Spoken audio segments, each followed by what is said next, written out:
So Dolphin story. Well, we get this all sorted. My job was doing crowd control at the Dolphin show.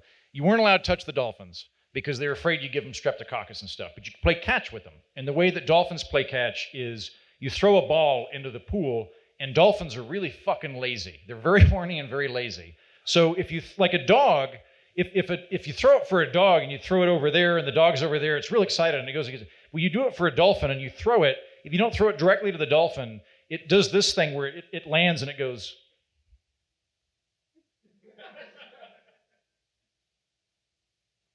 And then it picks it up and spits it back at you. They're really nasty like that. And I was playing catch with this dolphin, and it spit. They closed their jaw, and it launched the ball out, and the ball came towards me. It bounced off of the rail, and then went and hit the dolphin in the forehead. And the dolphin glared at me, and then went to the other side of the pool and sulked. And I have never felt more anger in an animal in my life. Because I was like, you fucking know that was your fault, dolphin. You don't put that on me. It was very strange, but I've never felt closer to anything other than a dog is it in that moment. You have any other shit?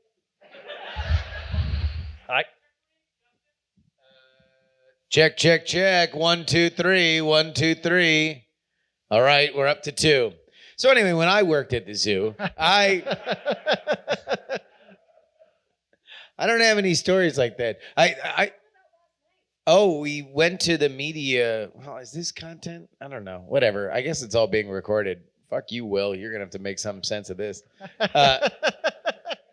So we went to the media party last night, which is not a thing that happens in the world of media or politics. Like, parties don't really like the media. They're constantly annoyed by them. And the media are only begrudgingly covering the thing that's here. So a welcome party is usually like the lamest shit you've ever seen. Just a antiseptic hotel ballroom where like maybe somebody threw a 6-pack of O'Doul's in a cooler. And then when it's gone, it's gone. And that's pretty much that. The thing we went to last night, I can only describe as Michael Bloomberg's favorite daughter's bat mitzvah. Like Cynthia? Yeah. Next level shit. Like it Not is, Deborah. No, Cynthia God, level. What a bitch. So yeah, it was just all open bar. There were so many open bars that there was an open bar before security. Just in case you needed free booze before you walked through the metal detector. And then you know that it was way, there's too much money around it because they had just hired people to be around it and point to things. So it was just like, hi. And we just did. And so then we get inside. Insane food. Mini deep dish pizzas, Chicago hot dogs, a huge fucking cheesecake that is the entire America. Like it was nuts. It was insane. And it went for 3 hours and then promptly shut down because Chicago is a union town where they are not working a fucking minute after they are contracted for. Like it was at 7 and it was just like, do you remember? Like the band's playing and everyone's, and we're all like all these. I walk in and I'm like, this is money laundering. So I don't know how this is happening, but this is fucking money laundering. We found out it was J.B. Pritzker's thing. His party that he got to throw was this. Most of the people there weren't even fucking journalists. They were all vendor people for the convention. So that, I think it was like a give back to the vendors. But yeah. And then everybody got shit-faced and they left immediately. That was it. 10 o'clock hit. Fucking lights come on. They start, putting the cheesecake up top. And that was it. I went to a party with a snow globe you could walk inside of one time. Really? Yeah. Where was that? Back when I worked at Fox Business, Uncle Rupert. Oh. Uncle Rupert rented a pier in New York City. Yep. And had a walk-in snow globe and a lot of food. And HR was there, which, done. Oh. Because HR was like, we're fun. And I was like, and you will ruin my life if I say Anything wrong? No, thank you. Yeah. So that was it. You just like Grandpa Simpson walked in, walked I was out. there. I just kept the lid on my drinking and appropriately flirted with Bill O'Reilly's assistant. Appropriately. Damn. Yeah. How was she? Cool. She was fine. Yeah. Yeah, she was nice enough. Nice. Huh? Oh, I did. The minute I got off the plane, there was so much cheese. It was offensive in the best way. I went to Aurelio's. It's a family chain apparently, but I went to the one out in Lagrange. So it was. Lagrange. I said that like an asshole. What is the proper way to speak of this French town? Yeah. Chicagoans. Lagrange? Okay, I went to Okay. Lagrange. And then we just got pizza next door. So I think that's where we're going to end up after this. And that was really good too, but it was more like the Tavern style. Yeah. The real Chicago pizza. Yeah, I don't give Wait, a fuck. what? I'm not afraid of you. Okay, so like the 95% Chicago. Boo me all you want. I know I can run faster because you eat deep dish pizza and it weighs you down. What is your arch nemesis city? Who's your rival city? All of them? Holy shit! That was just an immediate response. Chicago versus Earth. Wow. They're Okay. called the second city. Their little brother complex is right there in the name. I love it. So it's got to be that. All right, fuck it. You want to know what? We're going to start this. Are we recording, Kuhan? All right. Well, yeah, he's going to work on that and we'll figure it out. I want to read this email to get things started.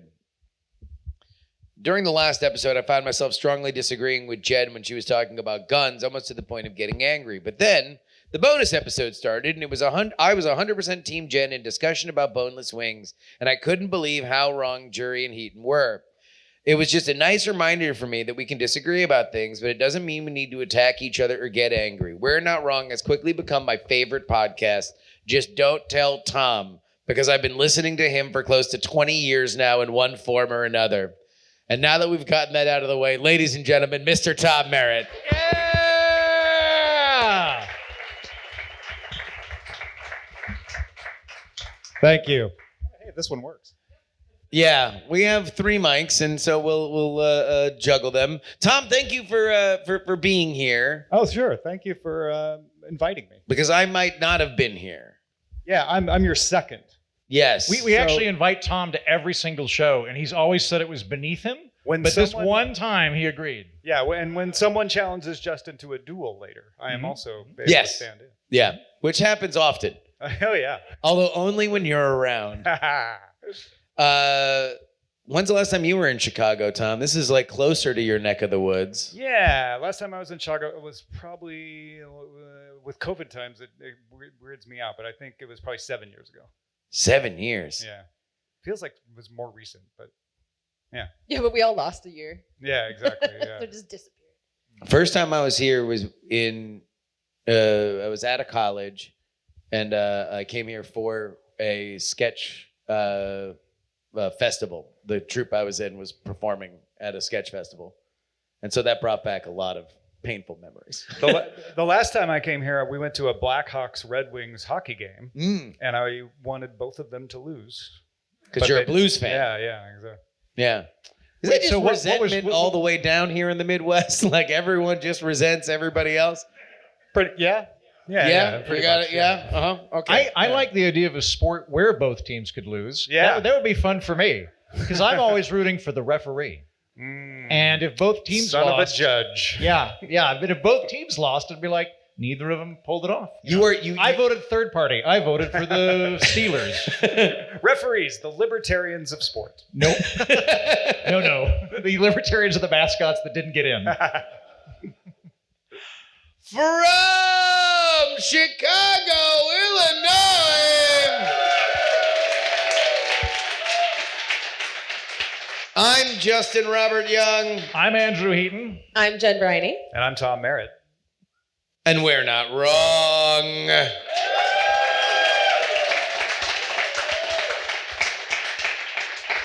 On this edition of the program, we're going to talk about price gouging, and we are going to discuss Patreon. Oh, yeah, that. We're going to actually have a real discussion about whether or not our careers are over. We are going to completely tune all of you out and just cry and talk amongst ourselves. We have no idea if you know anything about this. We don't care. All that, and then you guys, we'll take questions from you guys and talk about whatever you guys want to talk about. But let's go ahead and get things started here on the Democratic side of the aisle, because that's the reason why we're here for the DNC. This Friday, Vice President Kamala Harris proposed a ban on price gouging by food suppliers and grocery stores to address high prices, part of a broader effort to reduce costs for housing, medicine, and food. Under the Biden-Harris administration, grocery prices have risen 21%, contributing to inflation that has soured public opinion on the economy. Harris argued that while supply chains have improved, prices still remain too high, suggesting the culprit is price gouging. The bill that this would be built on is the Price Gouging Prevention Act, sponsored by Senators Bob Casey, Elizabeth Warren, Tammy Baldwin, and Jan Schakowsky. The Price Gouging Prevention Act would expand the Federal Trade Commission and state attorneys general to enforce bans on grossly excessive price increases. We have plenty of details on this specific piece of legislation, but I go to you, Mr. Andrew Heaton. Good idea, right? Yeah. You think so? It is politically a good idea. I think that these are very popular with voters in general. There's a reason that 37 states have similar laws to it. I think that it's going to enable the Harris-Walz ticket to fight with the Trump ticket. The Trump ticket and their kind of populist agenda that they're doing. So from an electoral standpoint, I think it's probably very savvy. From an economic standpoint, no, I don't think it's a good idea. Prices are a reflection of the delta between supply and demand. And if you have an imbalance between those two things, there's a lot of people that want something, there's not enough stuff. Nice shirt. For people listening at home. I opened my beer and it spilled all over the place because apparently I've been nervously shaking it. And Justin's beer got very excited at your description of Yeah, price. yeah, exactly. Yeah. And then somebody threw me their hoodie. I'm sorry. Thank you for a beer-soaked hoodie. Please go ahead. Basically, I don't think that this is an effective way to lower prices. Prices are information. That's what they are. They're a reflection of supply and demand. And so when you say prices are too high, we're going to cap the prices. That's kind of like saying that the temperature's too high, so we're going to cap the thermometer at 90 degrees. You're not changing the underlying reality of what the supply and the demand are. Now, there are things that they could do that I'd be more open to. In the same speech that Kamala Harris talked about this in, she brought up going after businesses that collude on prices. That should be illegal. It is illegal. If there's evidence of that happening, that's something that the FTC should be prosecuting. They should be taken to court. So there are situations where I'd go, okay, that's a place where I see a role for the federal government. But just saying we're going to cap prices too high, no. I think that's an ineffective way to deal with it. It's counterproductive and it causes a lot of other problems. And we'll probably get into them as we continue this topic. Jen? Well, I mean, when I look at the conversation, right? The first thing I'm asking is like, okay, is this possible? Like, are we going to talk about this for the next 4 months and then this becomes a thing and then they have written a bill, but the 4 names that Justin listed are all Democrats, so they have no Republican support whatsoever. Kamala Harris is running for president, which means that she has no role in writing legislation. So this is what they call a messaging bill. And so the idea that I'm going to become president and this will become a thing, like that's just not how it works. So I get annoyed with these kind of proposals just because they're counting on us not knowing or caring how our system actually works. So that's one thing. But when it comes to like the economics of it, if you look at the actual proposals that they're making and then the rhetoric that they're talking about excessive profits, which is a real thing. Like I watched Elizabeth Warren talking about this today, and she's up there talking about how like the egg producers increase their profits by like 700%, and that's a lot. That's a good Elizabeth Warren. She's constantly like, yeah, but I like the like that. That's a good Warren cadence. Thank you. I watch a lot of Congress.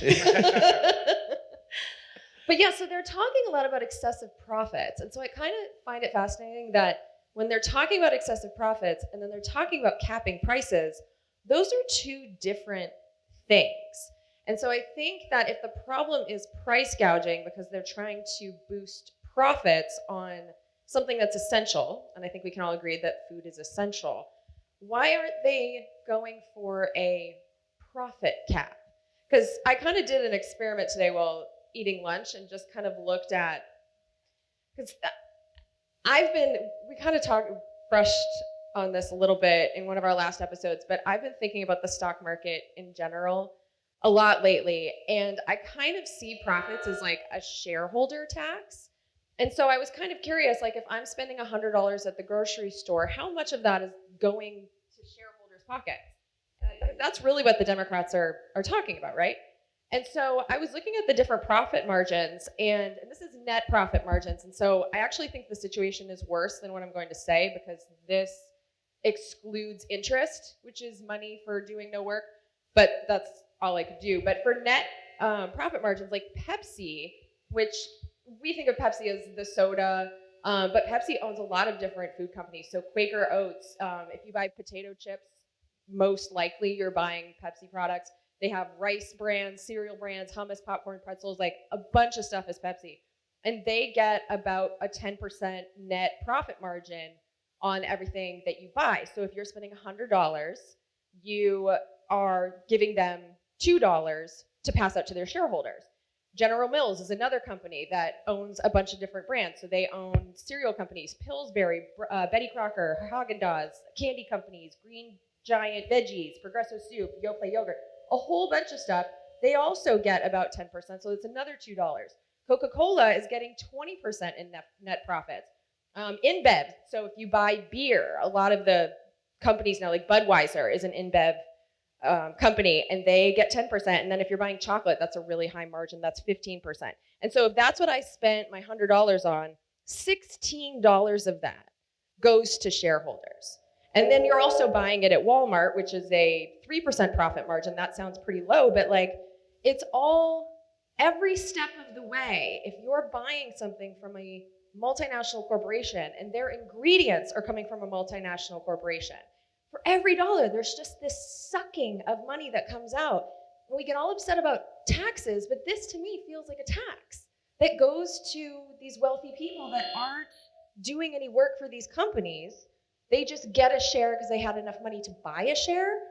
And so I look at these situations and I'm like, well, what would I want Congress to do if they're going to put a cap on something? I want a cap on that because that's a pretty big percentage. $16 out of 100 at least going to shareholders. And that would more closely match what they are saying is the problem. So so when I look at price controls, because one of the things that bothers me about price controls is, especially right after the pandemic, supply and demand, that was a real problem. Like we had supply issues. And so if a company is trying to make money, but there's not, like let's say you're making bread, but wheat has skyrocketed because you can't get it as quickly because there's not shipping containers and like those companies have to raise their prices. So to cap their ability to raise prices to make up for that doesn't make sense to me. But to cap the extra that's going to the shareholders, that would make more sense to me. So I like that answer. I disagree with it. I like it. We can skip over the increase in costs. I agree with Jen on that when you start trying to limit prices, and the problem is that costs have gone up, you run into all sorts of problems. I won't belie that because Jen's already covered that. So great, I think we're of one mind on that if you're trying to deal with supply chain issues, a mismatch between supply and demand, price controls are not an effective way to do that. The benefit to having high profit margins is that they incentivize the sector to make more stuff. If I am a business and I have 20% profit margin, which is pretty high by most sector standards, that encourages other businesses to come in and undercut me. And so you have cutthroat businesses that are 1% to 3%, like grocers that Jen brought up earlier, like Walmart, and other ones that have a 1% to 3% profit margin. But if it's really high, you start getting other claimants to the field. Profit margins incentivize the private sector to go, oh, people really, really want this. They're able to get a lot of profit out of it. We should make more of it, and it achieves an equilibrium. So it's a useful signal to have. The other thing that I would add to that is what's the proper amount to cap it at? And does it vary from industry to industry?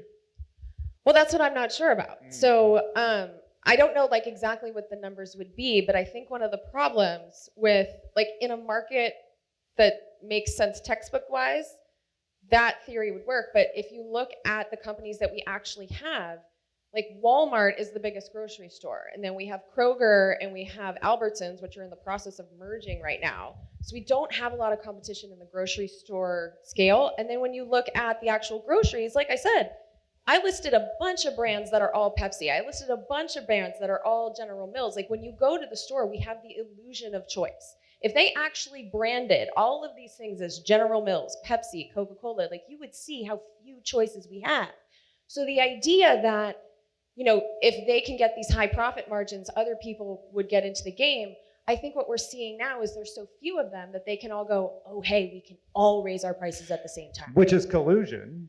Yeah. And that would that's be what they're talking about cracking illegal. down Yeah, on. which Well, is no, the but other it thing. is illegal. Yeah. And you can go If after they're- Well, so that's part of the bill, right? They want to empower the feds to do what the states are doing to crack down on that exact situation that I just said. Were you able to see how much of the profit margins get paid out as dividends and how much gets put back? Because I know not every company pays dividends, but I don't know if that. Yeah, that was too okay. far down the rabbit hole. Yeah. I know a couple of things. The groceries have pretty much got back to where they were in terms of the retailers, like Walmart, Albertsons, so on and so forth. My So eggs are back to normal. I can vouch for that. they're back. Good. Glad to hear that. Let's get a big round of applause for Tom's Yeah. eggs. Thank you. Hi, anyone else seeing your egg prices come back to normal? Yeah, we got a few out here. Anyone Yeah. still higher? If you're near Greenville, Illinois, my sister has a bunch of extra eggs. So just exit 45 off of I-70. Just tell her I sent you. Yeah. Tom will be handing out his sister's address in the lobby afterward. Yeah. Grocery profit margins spiked in 2020, I think. They got up to like 6%, and then they came back down, which makes sense. There was an increase in demand. Demand leveled off. It came back down again. Food producers have gone up and not come down all the way. So like that's one where I don't know that industry, and when you get into inflationary times, things do lag in terms of, you know, whether it's elastic or not, things like that. But you could look at that and go, well, if the retailers have gone back down, that's a sign of healthy competition. If the food producers have not gone back down, that means there could be collusion going on, which should be prosecuted. What if we added a collusion alarm?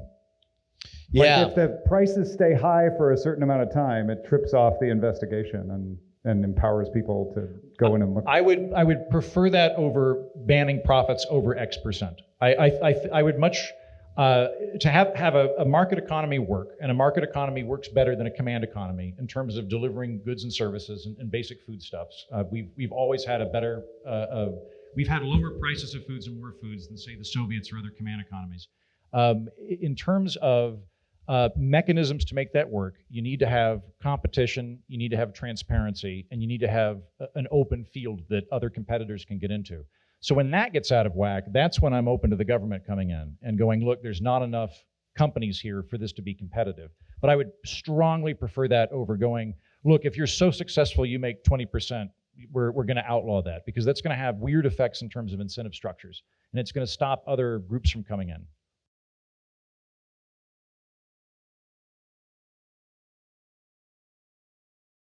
I think my favorite meme from this rollout was the Tobias and Lindsay meme from Arrested Development, where they're talking about in the show they're talking about an open marriage, and it's like does this ever work? And Tobias, played by David Cross, is like, no, it's a last ditch effort. Everybody always gets hurt, but maybe for us.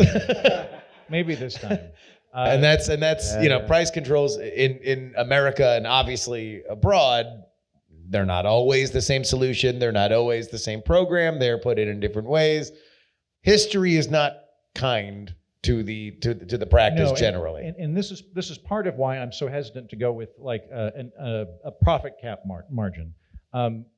With price controls, what we were talking about at the beginning of like it's a bad idea to cap costs. That thing, just price controls, price caps.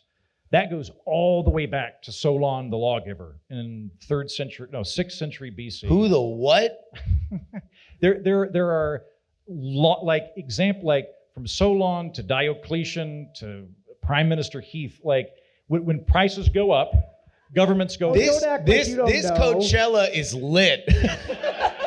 Lollapalooza. I liked Prime Minister Heath's early work, but they fell off when they went chill wave. There's a really long period of time, like about 2,500 years, where the prevailing economic worldview was that prices go up because of greed. And so the solution was, for a very long time, if prices are going up, cap the prices to try to stop the greed. And that's why I'm very hesitant to adopt like an anti-profit margin, because I think it sort of presupposes that the underlying problem is there's too much greed in a particular field, and we can cap it or we can squeeze it out. And I think that's the wrong way to go. Relying on competition market mechanisms is going to be better than having caps. I mean, I guess I'm just looking at, I'm spending $100, I want to spend less money, and I just look at like, some of this goes to produce the actual food. Some of this money goes to move the food. Like, there's money that needs to be spent that these companies have to spend. Sloughing some off to shareholders, I'm kind of looking at that as the low-hanging fruit of like, what doesn't need to be done in this essential food chain. So that's kind of why my mind goes to that. But I know it's like easy to say like, well, that won't work. Like, what do you think would work? Well, a couple of responses to that. First, I think we should always be contextualizing food prices historically and abroad. So historically, food prices were at their lowest ever, anywhere. I think on the planet, certainly in the United States in 2019. 2019 is the low water mark. It'd been going down from 1900 all the way down to 2019. And then it goes up, now about 25% higher than it was in 2019. Combo breaker. Sizable jump. But I would want to know how low you can actually get it. I don't know that you can get it that much lower than 2019. And I say that because we still have lower grocery prices than Canada, Britain, Europe. We definitely have lower grocery prices, or I should say we have a more functioning agricultural sector than command economies. In terms of things that I would do, I would look out for collusion. So like when I look at grocery store profit margins going up, spiking, and then coming back down to about where they were, that to me says functional competitive economy. When I look at food manufacturers and it about doubles and then comes down a little bit and doesn't stop, it's possible that that's a downward slope and it's going to correct on its own, and it's just a question of elasticity. But if it's not correcting, it could be because they're colluding. And there are examples in the last 10, 20 years where I think Cal Maine got sued and got taken to court for conspiracy to cull hens in order to restrict supply of eggs. Hen fixers. Yeah. Chicken. So like what came first? So I the like, fixin' or the eggs? Insofar as the government existing, I think having a watchdog function for collusion works. I think that's there. But the other thing I throw out too is that I don't think you're going to have a good agricultural or food economy that presupposes you can remove self-interest from the equation. You want to figure out how to use that self-interest to blow wind in the sails in order to get more food, in order to raise or lower the prices. You want more competition. You want more incentive structure to come in. So again, like promote competition. Yeah, if there's multiple competitors healthily competing, like you say, and there's 20% profit margin for what, like a dozen different actual companies, right? Not just brands. That probably sounds like a healthy market, right? Are you saying like that's what we have now? No. I'm saying okay. in a world. In a world where Quaker Oats and Doritos and Green Giant are different companies. Yeah, let's imagine that would work. Yeah, exactly. Yeah. So if we see that, the profit margin isn't the problem; it's the lack of competition that seems to be the problem to me. Well, that would also take government intervention, wouldn't it? To be Well, like, you got to break this shit up, or at Right. least, even if we don't want to break it up, I do kind of support a labeling law, where at least you have to label these things that they are in the same parent company. So at least we would know that there isn't really competition. And then, I don't know, we can kind of decide what to do about that otherwise. But when I go to the store, it really does look like we have a lot of choices. I mean, there's 700 brands of Colgate, alone. Yeah. And then the conglomerates that own a lot of things. Yeah.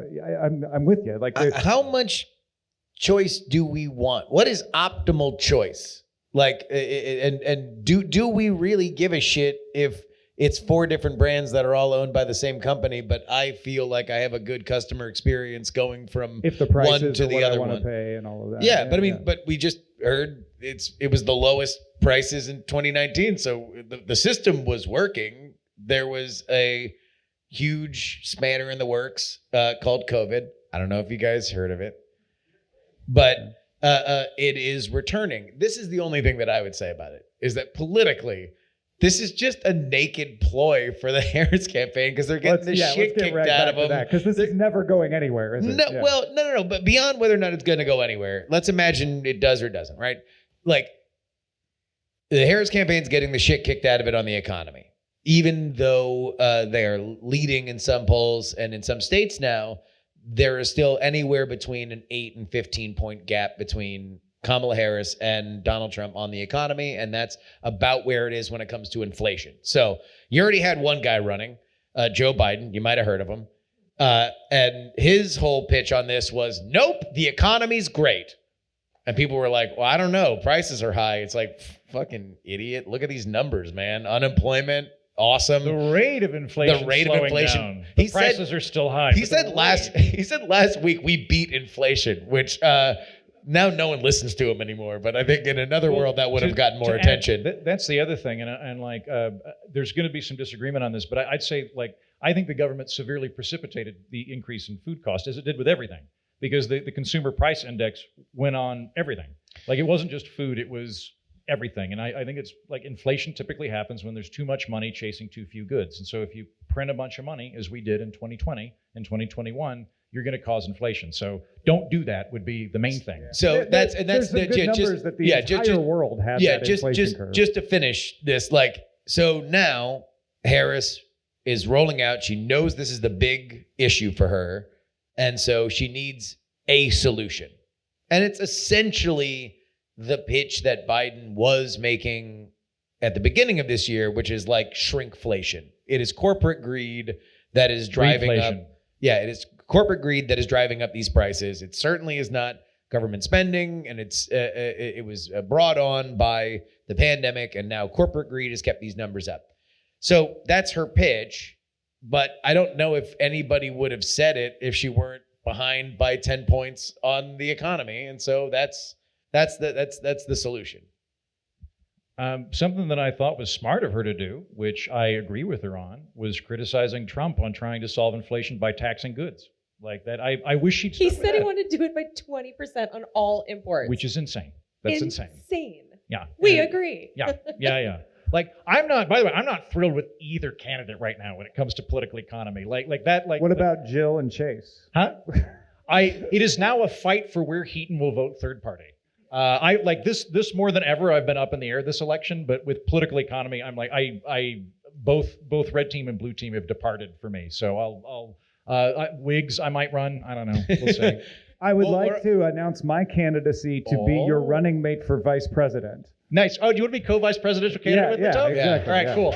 Nice. Breaking news, people. We're breaking news. It's our little convention, right? Exactly, right? Yeah, we can this do one's it too. more real than the DNC.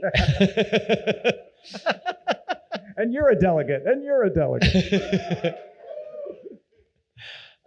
Anything else on this? Price gouging? Love it. Bold take. Patreon.com/We're Not Wrong is where you need to go if you want to get a bonus episode of this show. We will be talking about Tim Walz's Taco Truthers on the Patreon episode. Head on over there right now. Patreon.com/We're Not Wrong. Get the bonus episode each and every week. We thank everybody. Any patrons in the audience here tonight? Yeah. Everybody who's not clapping is freeloading when we do this bonus episode. So we'll be taking money on the way out. Hey, let's talk about Patreon. What a great fucking company. Apple has warned Patreon that it will be removed from the App Store if creators use unsupported billing options or disable transactions in iOS, urging them to adopt Apple's in-app purchase system. Patreon is transitioning all creators to this system by November 2025. Starting in November 2024, creators must switch to subscription billing. No, it's November of next year. They're going to have to switch to subscription billing with the option to adjust their pricing to cover Apple's commission or absorb the cost themselves. Creators can delay the migration until next year, but won't be able to offer memberships on iOS until they comply. The move highlights ongoing criticism of Apple's uneven application of App Store rules. While Patreon has previously operated in the gray area, it now faces pressure to adhere to Apple's policies, which it views as less than ideal. Patreon emphasized that Apple's fees only affect iOS app users and people who subscribe via the iOS app, and are encouraging creators to direct fans to other platforms for purchases. Jen! Yes. How fucked are we? Okay, so I've read everything that they've put out about this, and I'm feeling a little bit better about the congressional dish situation because for me, I've picked a per creation payment system, and Which is what's going away. Yeah, and so has We're Not Wrong. But for my show, I have so consistently done 2 episodes a month, and that's really set the expectations going back years, that what Patreon is going to probably do is suggest that I set it to basically what it would have been if you were being charged for 2 episodes. So if you're supporting my show at $5, you get 2 episodes a month. You're expecting already to pay me about 10. And so that is what I would do when I switch people over to the monthly. And I would get to offer an annual subscription. What pisses me off about this is that there's no other place where I can offer a per episode payment because people liked that. It was like they only paid me if an episode came out, and now I just have nowhere to offer that. So I'm irritated by it, but I'm not quite as existential. We're Not Wrong though. I don't know what to do because we release our episodes on Thursdays. And so most months there's 4 Thursdays, but some months there's 5. And so because we're giving you 5 episodes, we do get more. And so we're going to be left with either offering to switch you guys over to paying what you would for those 4 weeks and just not getting paid that giant chunk of money. I mean, over the year to not get paid essentially for about 4 episodes, that's a giant chunk. That's actually not my understanding from talking to Patreon about it. What Okay. they will do is say, you cannot charge more than this amount.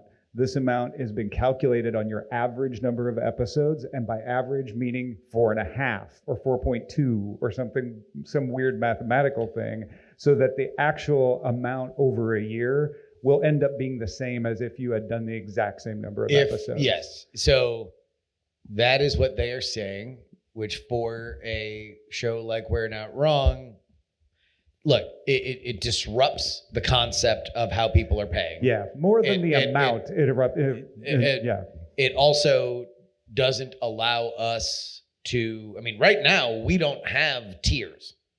We're Not Wrong says, pay us $1, pay us whatever, and you're going to get the bonus stuff. We're probably going to have to set up tiers now. And so that's going to be something that's disruptive to the relationship. For politics, I have a clear relationship with my audience that it's $3 a week and you get 2 bonus episodes. So when the helpful Patreon man emailed me and I burnt his fucking eyebrows off with my response, my point was, you are now, because he explained exactly that, okay, we're going to go through it. And I'm like, okay, so you're basically violating my relationship that I had with my audience because now I'm going to be charging more than $3 a week. So Mel, you forced my price to go up for the customer. That is, so it's either I keep my word because I'm going to have final say on the price. So it's either I keep my word and I say, no, it's still $3 a week. It's going to be $12 a month because there are 4 weeks in a month, or it's more. And so I'm going to wind up eating the cost because I don't want to violate that relationship. And this gets into something that is behind the scenes, but Patreon's been trying to get rid of per creation billing for fucking years. And Tom and I have fought with them about it personally. We've actually had conversation with Patreon about it because they want to simplify their back end. And I get it, right? They for whatever reason, either through payment processing or something else, they want to make it easier for their own system.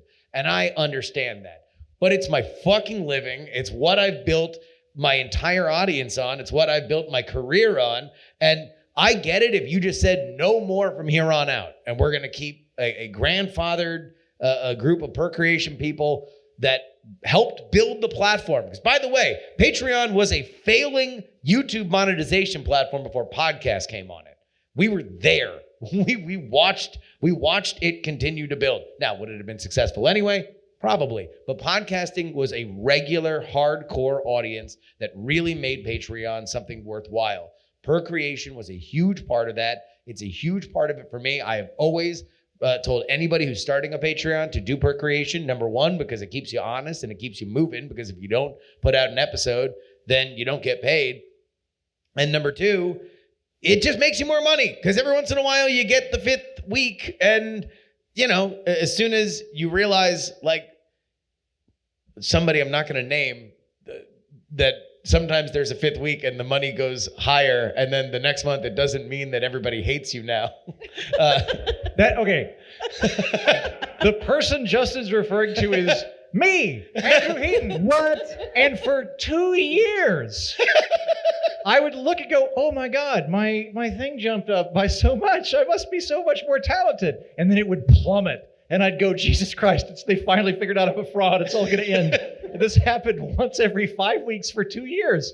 Until Justin was like, you know that occasionally there's just 5 Wednesdays in a month, right? You know that? News to fucking me. I mean, if you'd not been procreation from the beginning, you could have avoided that entire emotional roller coaster. So yeah, I before we get into the Apple side of this, I find it disingenuous by Patreon that this is all getting put on Apple right now, because yes, they do have a problem with their app. Yes, Apple's gangster tactics on the App Store are something that will continue to get them in trouble until somebody actually does something about it. But this has been a goal for Patreon for years, and they are shoveling it in with this decision. And Can I ask a tech question? Yeah. Looking at me. Of course. How hard is it to run this per creation billing? Like, how difficult? Are we asking Patreon to do something extraordinary to keep this grandfathered? They cannot, and this, I don't disagree with Justin on the fact that they've been wanting to get rid of it. They cannot continue to do per creation under Apple's billing policy. But even so, what they're telling us is Apple won't let them do that. But that is what they're saying. No, that is Apple. Apple said that? Apple. I actually looked into it today because I didn't believe it. Apple's policy is like, no, you have to have a set amount per month to do a subscription through Apple's payment processing. When Patreon wasn't using Apple's payment processing, they could do whatever they want. Now that Apple has changed their mind about what Patreon is and is forcing them to use the payment processing, Patreon has the choice of following the letter of the policy or not doing any payments through the app on iOS. They could have taken that route, which is what Epic did, and fought Apple about it, and they didn't. They decided, Substack does that too. Yeah, they decided to say, no, we really want to keep the ability to accept payments in iOS. Yes. So we're going to follow the Apple policy. But as long as they're following the Apple policy, they can't do per creation. That's different from my question, though, because what they are telling us is that we won't be able to get new subscriptions. And Apple won't let them have any kind of subscription, even outside of Apple, that is per creation if they use Apple's payment system. Monopoly fucking gangsters. That is what Apple does. Apple's payment policies say you can't do anything anywhere, even outside of Apple, that doesn't follow our policy. Okay, I've got a question. I have so much hatred in my heart. Will the three of you allocate the pie chart of Heaton's hatred? What percentage should I hate Patreon? What percentage should I hate Apple? I'd actually put a bigger chunk on Apple than maybe Justin would. Yes. Because they are the ones who really are saying, no, you can't do this. And even if Patreon were like, gosh, we really do love per creation, which they're not. But even if they were, they might still make this decision because it is lucrative to get those payments through the apps. And they probably have some numbers that are like, yeah, we have a lot of people in the app, so we want to be. So like 75, 25? Like, I want them to open the kimono and tell us how many subscriptions are we generally getting through iOS, and they're not giving us those numbers. Because even I have a decision. I'd like to see that too. Yeah, I have a decision to make. We all do. Because in November of this year, the day before Election Day, That's when all of this goes into effect, but we can keep our per creation model for a year. So we can basically keep it grandfathered for that year. If I know that I'm getting 2% of the signups through the iOS app, fuck them. I'm gonna tell people to go through the computer and Android anyway, but if it's more like 90%, then that changes my decision for that year, and they're not telling us those numbers. I think you can find that number somewhere, but I don't know where it is. But yeah, that's important to know. To back It makes up a big though, difference. Apple is going to compel Patreon to do, okay, if you were to do it on the desktop, you don't have to give Apple a cut. Correct. Okay, so you could just push that, all right. Yeah, and that's why if away from the per creation side of this, you as a creator have a choice now. Do I want to charge people 30% more in the iOS app if they sign up that way, or do I want to eat that cost and keep it the same? And that's the decision that we're all going to have to make on November. And guess what? If you are dead set on subscribing to any of these programs via the iOS app, then enjoy your bonus payment to Cupertino. It's 30%, you guys. They want Yeah. 30% of what you're giving us, and not just on the initial sign up, always. No, it's for the it first goes year. down to 50% First year, after yeah. the first year. That's still insane. For what? Because they created a money funnel and they want to wet their beak. I think there's some legitimate reasons to charge to maintain the App Store, Yeah. but this is not the way to do it. All right. That's a whole separate show Yeah. called Daily Tech News Show. Find Tom, it don't in worry, your none of this is going to matter when you and I are both living in the Naval Observatory as co-vice president. That's right, my friend. We'll have our housing taken care of. There's probably like a satellite or a fish tank we can play with. I don't know exactly what's It's the in Naval Arlington, Observatory. right? It's in Yeah. Arlington. We'll be great. Here's- Great. Bob and Edith. Here's my thing. This was not a problem for Patreon before, right? Yeah. Why did they get reclassified?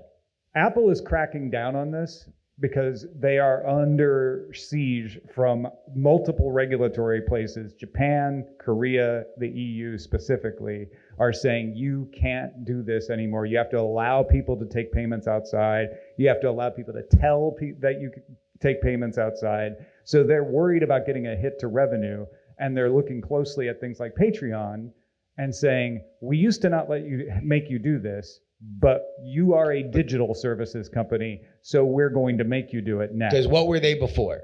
Before, I don't know what they were classified as, but generally speaking, Amazon retail does not give Apple 30% of every sale.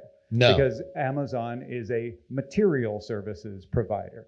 Wayfair doesn't give 30% in their app because they're a material services provider. Apple's logic is, we're maintaining the digital app store, so we're only going to take a cut if you're selling digital goods because we want to control that system. There's safety and security reasons, et cetera, et cetera.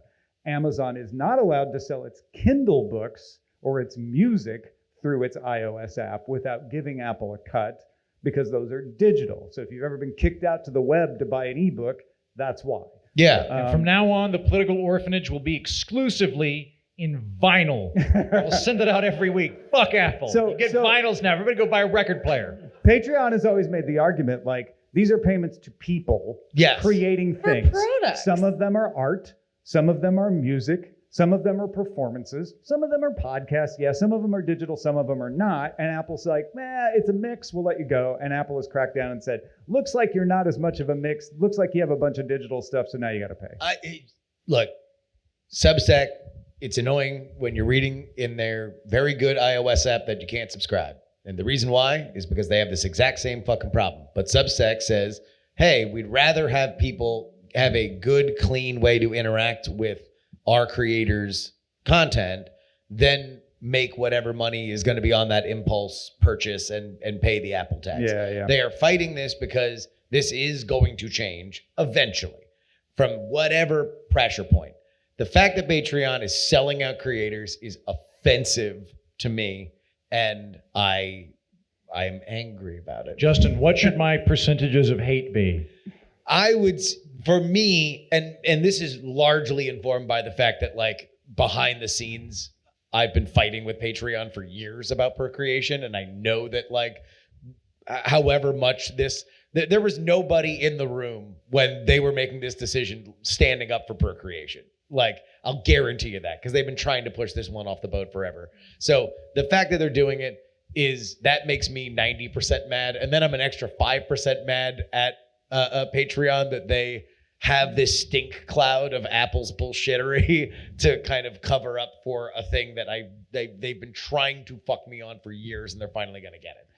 I'll admit, as Daily Tech News Show is monthly, and the reason we're monthly is because it was a daily show, and I was like, that's just too much to do per creation. I'd have to charge people fractions of cents. Monthly is easier to manage, and so it's it's easier for people to budget because they know exactly what it's going to be. They can budget now. There's budget things in the fucking Patreon app. So all you have to get do out of here, is monthly. go in there into the Patreon. Get out of here. Yeah, it's easy. Who are you? Leave.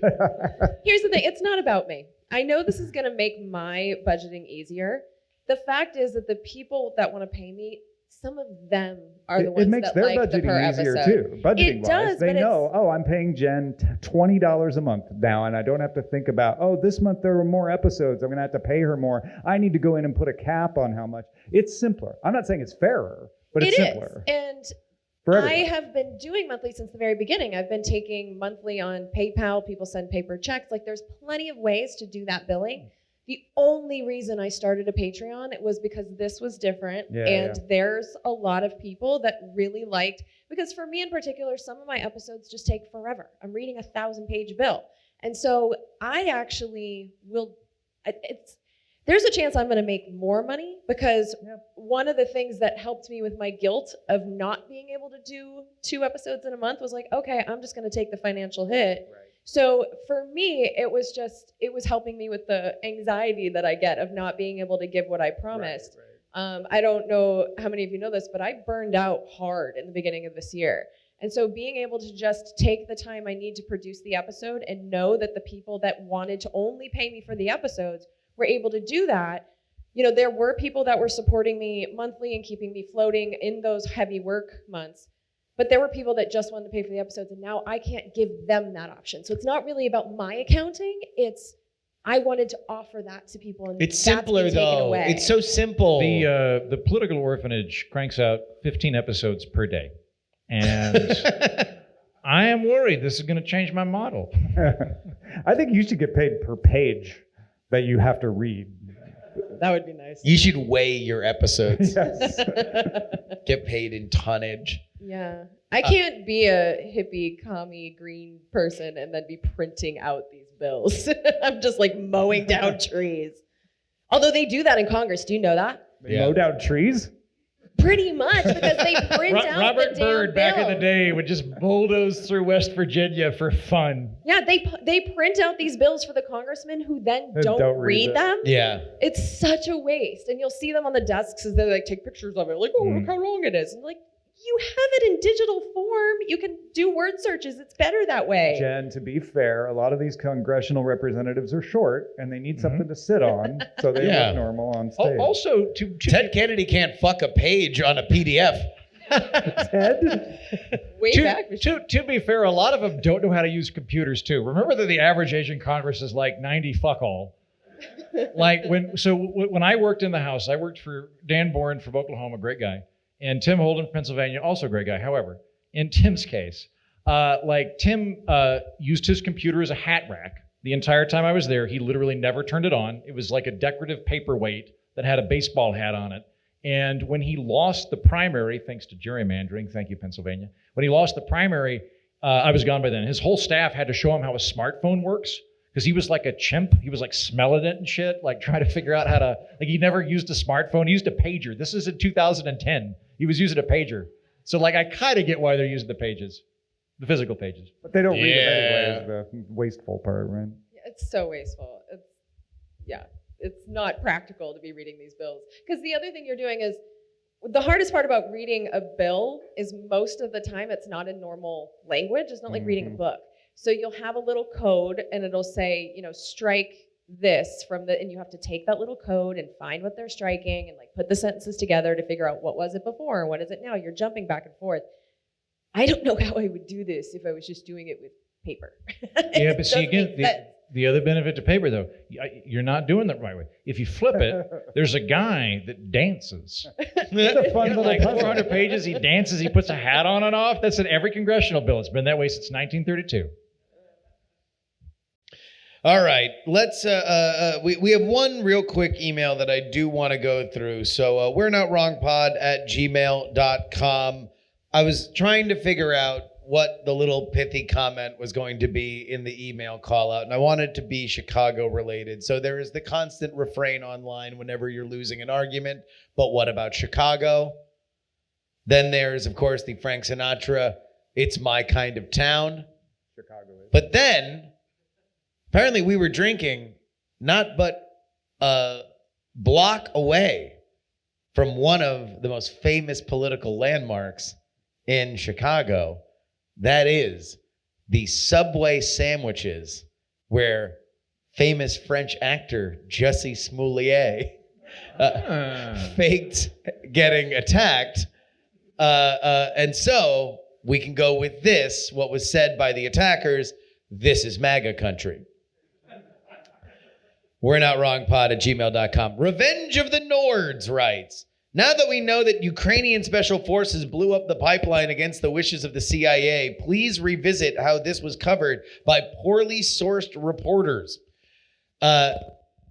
This is referencing a Wall Street Journal article that said this is how the Nord Stream pipelines were blown up. It tells a story of a quote-unquote public-private partnership that was given the green light by Volodymyr Zelensky, the president of Ukraine. He then thought better of it when the CIA told him, "Don't do it." And so the Zelensky said, "All right, well, I'm going to stop it." Too late. The pipelines got blown up. And the poorly sourced reporting that he's talking about is Seymour Hersh, who is credited as breaking his version of the story, which is that this was a fully run and operated CIA operation that was directed by Joe Biden. And so what I did, and I hoped to kind of have a little Venn diagram of collective facts that you could understand from the two stories, assuming that these are just two kind of versions of how this happened. There's not really a lot that the two stories agree on. They agree that the Nord Stream pipelines were exploded, and they agree where the pipelines were exploded. Not a hoax. And Yeah. It's in the Nord Stream. But Hersh says it was done with a NATO submarine, and that there were divers that came from a diving school in Panama City, Florida. The Wall Street Journal article says that it was a Ukrainian diving school that was in Crimea. And had trained dolphins. Did you catch that? Yeah, part? that was a little bit of color that was interesting. Dolphins hate pipelines. But when I was going back to find the Seymour Hersh article, I found another one that he wrote not but a month after his initial story, which was the CIA's cover story doesn't hold water. And this is years ago. I think it was like 2 years ago when he first broke the story. And so he basically said, hey, the CIA is trying to float this story about how it was a public-private partnership and there was a boat that they went out on and that it was this different kind of explosives. And at the end, he's quoting some intelligence person, and he says, yeah, it's a story that doesn't really make sense when you look at it, because that boat does not dock in that deep of water. So you would be putting a lot of pressure on the divers to get out and try to find exactly where they need to be to plant the bombs. Like, the one thing in the Wall Street Journal article that they point out is that you could only be that deep for 20 minutes. And then at that point, you would not be able to be back in the water for another day. So they apparently did this with a group of 4. All this is to say, I'm not here to tell you that Seymour Hersh is absolutely correct. I'm not here to say that this Wall Street Journal article is absolutely 100% untrue. But you have essentially a lot of unnamed sources on both sides. I know that the Hersh story feels a little bit more plausible to me, but I would not take either of these as, from my journalistic point of view, I would not take either of these to cancel out the other one. I'm going to weigh in briefly. Yeah. I talked to Seymour Hersh right before the pipeline exploded. And he kept saying things like, do you think I could take out that pipeline? And I was like, I don't think you could take out the pipeline. He'd be like, I think I could. And I'm like, I don't think you could. Then the day it exploded, he came to my house dripping wet. And he was like, can I stay at your house for a few days? So I think Seymour Hersh blew it up. This is a great example. That is a named source. More credible. Something that was sorely lacking in all of these articles. And that's Hersh's thing. And oftentimes with intelligence stories, you're not naming people. But there we go. I wound up getting obsessed with this on the flight over here. So I wanted to do a little bit of a monologue. Let's go ahead and get some questions. If anybody would like to ask us questions, then come on down here to the front and we will do that. You, sir, is that a question-y lean? Here, I'll hold it. Okay. So in Milwaukee, I'd asked you to kind of poke Jen and Andrew into economic debate. So thank you for doing it today when you rejected me in Milwaukee. Second of all, sorry no one brought you an extra beer here when you got ones in Milwaukee. You guys all do hate each other, huh? In the Midwest, this is really just visceral hatred. So for what we were talking about earlier for the economic debate, I think one of the big things we're missing for the price controls and too much profits is the shareholder value theory, and that the companies are only in existence to make shareholders more money. I think that change in the 70s is really what has started a lot of the greed since then. And the other thing is, Jen, we do want companies paying dividends because those are taxed at ordinary income. So if the 1% are getting tons of dividends, that's 35% of that's going to the government anyways. 2, my question, Tom, can we get short sleeve merch for DTNS through Patreon? Because all you give is hoodies and long sleeves. So all right, I'm I'm putting a reminder right now. Thank you. There we go. But that 9-year anniversary shirt looks wonderful on you. Thank you. I think I should respond to the accusations leveled against Milton Friedman's ghost. Is that the shareholder vote? Yeah, this was brought up a lot. Milton Friedman famously said something to the effect of the only moral obligation that companies have is to maximize profits for shareholders. I don't agree with that. I think that companies have an ethical obligation beyond mere profit accumulation. For example, if America suddenly repealed having coal orphans shovel coal up out of the ground and it were legal to do, it would not be ethical to do. I do think that there are ethical constraints. But I would not go so far as to say that that's what caused the sea shift. And the reason I say that is I think greed's been operating at a constant, pretty much across all businesses. I don't think that shifts very much. I think blaming increased prices on greed is like blaming airplane crashes on gravity. It's something that you can just build into the model. And I, again, am very hesitant to try to preclude profit margins there because you get into weird territories where you have nonprofit businesses that are very lucrative that just don't have shareholders, but they're still making a ton of money. Like, does anybody know the largest nonprofit in the United States? Anybody want to guess? Anybody? It's Kaiser Permanente. You know, the famously cost-averse, definitely not business Kaiser Permanente. It's just a charity, Kaiser Permanente. Because, I mean, basically nonprofit just means you don't have shareholders, but it doesn't mean that you're not making money. But you might be putting it into salaries for your CEO. You might just be building cooler buildings. You might be going on trips. So I don't think that it would be a golden bullet. That's such a good example because that to me sounds like really good for the economy at large to have companies investing in their people, their properties. That sounds like if you're building a better property for your hospitals, that sounds good for your patients. It sounds good for construction workers. Like that sounds better to me than the United Healthcare model, which takes as much of our premiums as they can get, denies us as much healthcare as they can, and then passes it out to all the rich people that can bet on the company. So I think that this example really proves with the nonprofits that you can still make money without funneling it to the stock market. But to be clear, there's no rule that means you have to spend it on good things. You can spend it on stupid shit too. Sure. So like companies could just, we're going to get corner offices. We're going to do team building exercises. It can make companies more wasteful instead of actually just improving things. It can just have, creature comforts for CEOs.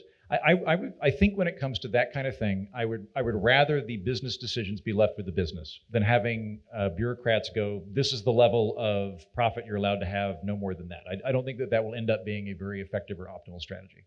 I just think that I'm at a place where I'm questioning the prioritization of the stock market in general. Like big picture, no matter what the company is, just in general, like as a society, why are we so willing to accept this shareholder tax on damn near everything we buy?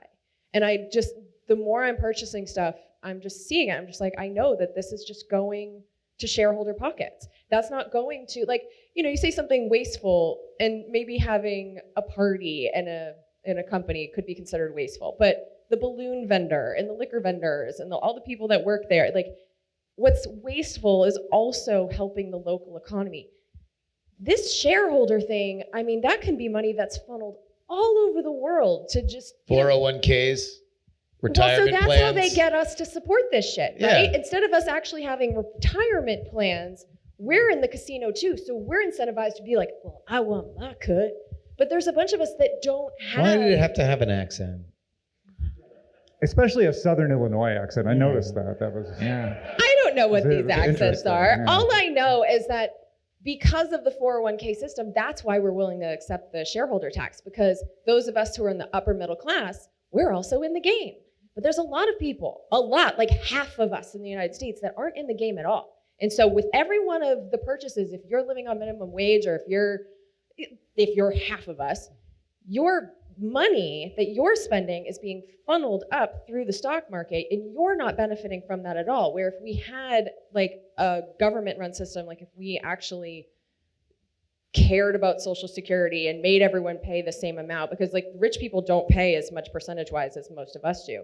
There's a cutoff, and it's pretty fucking low. But if that's how we did retirement, we could actually take care of people in older age, instead of, well, you have to save and put your pennies into the casino. That's not a good retirement plan, but it does suck us into supporting this shareholder tax. So it's not just groceries for me, although I do think that this is an important topic to be talking about, because that's one of life's essentials. If we're talking about Gucci purses and they have a profit margin of 20%, like who cares? But this is food. And the other one that kills me is housing. I used to be a corporate landlord, and you want to know what market rate is? That's as high as they can get away with. That's what market rate means. And so I'm just questioning the whole structure of this is a global problem, but it's a high tax. A lesser known Milton Friedman quote that a company's two responsibilities are to maximize shareholder value and never get rid of the per creation model. It's Milton Friedman who said that. Yeah. Hello, sir. Well, speaking of that, I actually have something a little bit about the Patreon conversation. One of the things that I think is interesting is when they changed Patreon from allowing to go to a digital service. I don't agree with the 30%, but I kind of agree with the concept and the idea that you could sell a podcast in iTunes, you could create an app, and you could sell a subscription to, or you could do something for that app or sell that app, and they would get cuts of all of that. And you're almost setting up a third-party store, which I believe they should allow it, but they don't. But you're almost setting up a third-party store where now I can sell stuff through my store that I could have paid Apple for if I had gone directly to Apple, but I'm funneling it through this way. And I think that's why you see that. That's a really good point, because one of the things Patreon added is the ability to do per like digital sales of individual things, not just subscriptions. And I think that's another thing Apple said, well, now you're actually acting like a third-party store. So that's a really good point. And the other part about Patreon is having been in finance before, one of the big things is about predictable revenue, and always want to have predictable revenue, especially if you're going to IPO. So I'm just curious, do we think that Patreon is doing some of this? Because not everybody does like a per episode and then does consistently to a week, to a week, to a week, to a week. Some people, it fluctuates and it changes, and that means on their books it's fluctuating and change, and it makes it hard for them to predict what the next quarter is going to be, which if you're a public company, that becomes really problematic because the markets won't like you for it. So do we think Patreon might be having an IPO on the horizon, and that's why they're also putting some of this in there? No. Why no? because there aren't enough people on the procreation model for it to make a difference. And, Yeah, I think it would be a rounding error. and Conti has been insistent that he's not interested in IPOing, and everyone thinks he's lying, but he's been saying it for 6, 7, 8 years now. So I don't see this as the thing that would change his mind. I'm not saying he'll never change his mind, but Yeah. All right. I'm going to come in like Sally, Jesse, Raphael, and just walk up to where you guys are. Hi, sir. Hello. The other thing would be taxes when it comes to that is, I know, Andrew, you're a big government guy. So Yeah. By having the price Very big. gouging, by lowering that, it's going to lower the tax revenue, which is going to kind of force some smaller government in order to accomplish some of that. But Wait, repeat that, please. so if in fact the government somehow makes prices come down, that decreases pre-tax income. Therefore, the tax percentage of that is smaller. The government has to operate within a more limited budget in order to. like retail sales you tax. think that having less revenue will force the government to have a... I absolutely know it won't. I'm just saying okay. that. I have horrible news for you. But aside from that, I know you all have talked a little bit about the fact we've had essentially 2 Democratic nominees over the past 6 months with a very robust, comprehensive, inclusive process to get people nominated. It's about the same as when I nominated Tom to be my VP. Almost identical. So if in fact Kamala Harris wins, do you think in fact, Justin, that this could be the world's greatest con? Well played. We're getting all the bases in. Can I Huh? trot out my defense of that? Yeah. So I don't disagree with the sentiment, but I think the problem is we've all decided to believe or been told that it works one way and it doesn't. This is actually 100% democratic because you don't vote for a candidate in a primary, you vote for a delegate in the primary. You don't know their names, and I think you should, but you vote for the delegate. The delegate then decides who to vote for. They're not bound to vote for who you said. They On can the change first their ballot. mind. On the first ballot there. Yeah, well, and Varies this from time, state to state, but yeah. this time they were freed by the candidate to be like, you Yes. may vote your conscience. Yeah. And their conscience was Kamala, apparently. So it was democratic. Yeah. The delegates you voted for voted. It's just that we never think of it that way. And we've been kind of led to believe that it works in a different way. It's kind of like when I talk to my British friends and they're like, I'm voting for Boris Johnson or whoever. And I'm like, no, you're not. Yeah, right. Like, are you in Parliament? You don't get to do that. Yeah, you're voting for like Dink Dinkelberg or whatever, who's Yeah. like you're- at shit. Chelsea Whittington Charlesmeyer. Exactly, like shit stain upon Tyne or Yeah. whatever. And this is why I personally don't like the Electoral College. It's not because I think, small states shouldn't have a larger voice or representation or anything. I just think it's a lie. The Electoral College, what we want to do is vote for a person. We should have one vote for a person. And if the primaries are going to work that way, then that's the way they should work and not have delegates. I think the main problem that I see is that the political parties are functioning as gatekeepers, which is not a healthy role for them to have. Yeah. I have no problem with the Democrats nominating whoever they want, and they can do it however they want. If they want to have a close, like we went to the Libertarian Party. The Libertarian Party didn't have primaries across America because it would have been pointless. But they just had delegates. And like you could just write in a letter and go, I'd like to be a delegate. And they'd go, really? Would you like to come to Washington and vote for our candidate? That's fine. I don't really care whether you're They just rented a ballroom in D.C. and let people with autism hit each other like battle bots in a cloud of vape smoke until eventually somebody gets named their nominee. And that's totally fine. That's totally fine. I don't have a problem if it's a strong party or a weak party. I think there's good arguments to say that actually the party should be stronger. The problem I have is that the parties end up playing gatekeeper for who gets to go on the ballot. And the way to solve that is just to have them not do it. Where you get X amount of signatures and you appear on the ballot, and then the parties nominate whoever they want. And if that person's not on the ballot, fuck them. I just crushed Jen with that battle Yeah, bots you're joke. dead. It's so accurate. She can barely keep it together. I all right, really we got a didn't pick few up more. on any of the human sentiment there and just kept talking about a system. The thrill is in the chase. That's what the libertarians say. There we go. There we go. All right. Yes, sir. Hey, Justin. How's it going? First, I want to say, Jen, did you eat your pizza with your hands or with a knife and fork? So it was a combo of the two because I actually remembered this conversation from Milwaukee and I was like, I said I could eat this with my hands. And I picked it up and it was just like goo. As So long I as ended you up let getting it, a like, knife. cool down a little bit. You Well, should so be here's the good to do thing. I got into a debate with my 10-year-old little cousin though, because when we told him you have to eat this with a fork and a knife, he was like, no, this is pizza. And I was like, I'm with you, kid. But then it was too messy. What for did we both even of us. fight the British if we have to use forks and knives to eat pizza? Yeah, it was like a cheese lasagna without anything in between. It was just layers of cheese. It's amazing. So the fact that we're here in Illinois, the epicenter of corruption, usually in the United States, one of the Supreme Court cases you guys have not talked about in any of your shows, and you guys have had great dialogue on it, was the recent Supreme Court case of Schneider versus United States.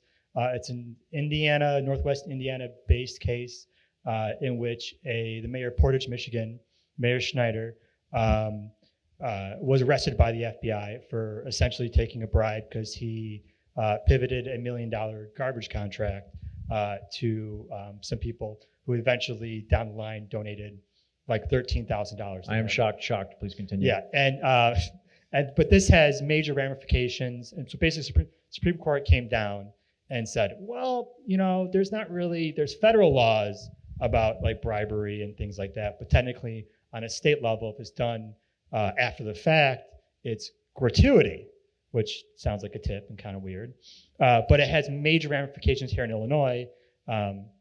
As your guest host who left might know, our Speaker of the House of 50 years, Mike Madigan, was arrested and convicted on similar charges.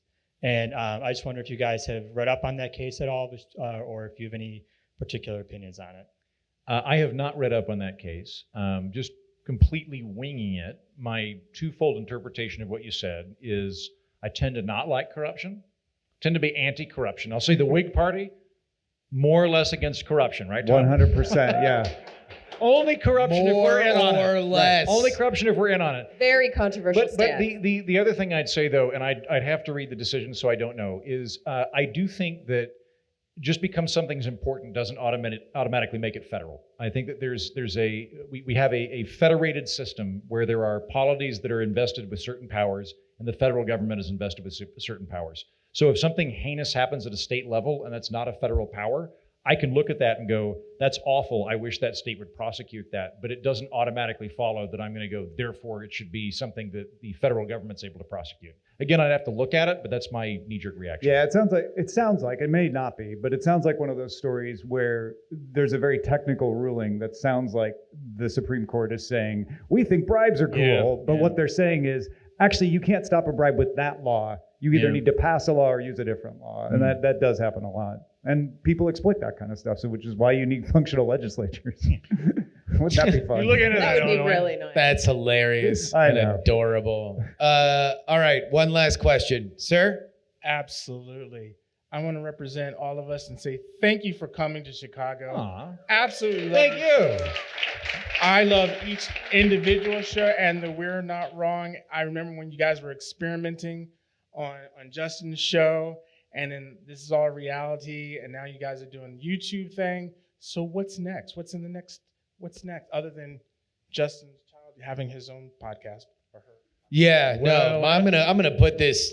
I mean, unfortunately, I don't know if she's gonna know a world of procreation billing, which is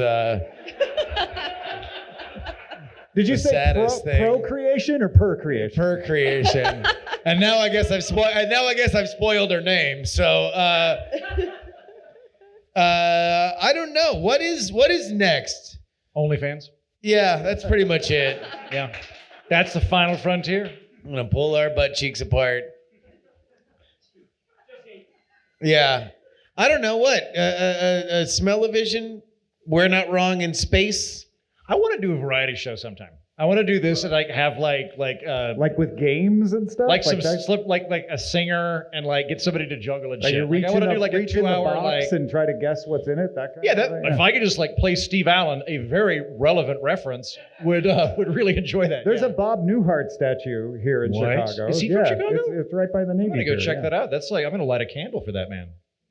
Bob Newhart, great president. He's old enough. Not anymore.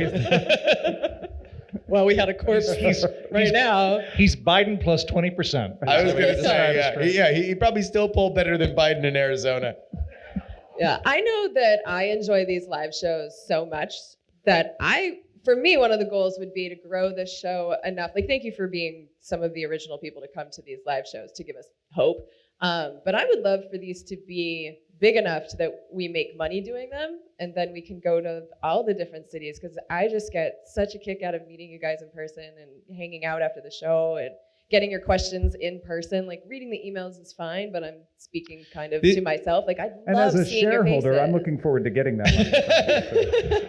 This is really kind of the end of our little tour. We weren't on the road for all of it, but it started. We were on the campaign trail. We started in Iowa, New Hampshire, and then we eventually were in both Milwaukee and Chicago. So I assume that these will keep happening. Our online listeners don't hate them, and that usually is a big if when it comes to live podcasts, because they don't have a great reputation for being the best episodes. So thankfully you guys have liked them, unless this one is like totally fucked and ruins the reputation.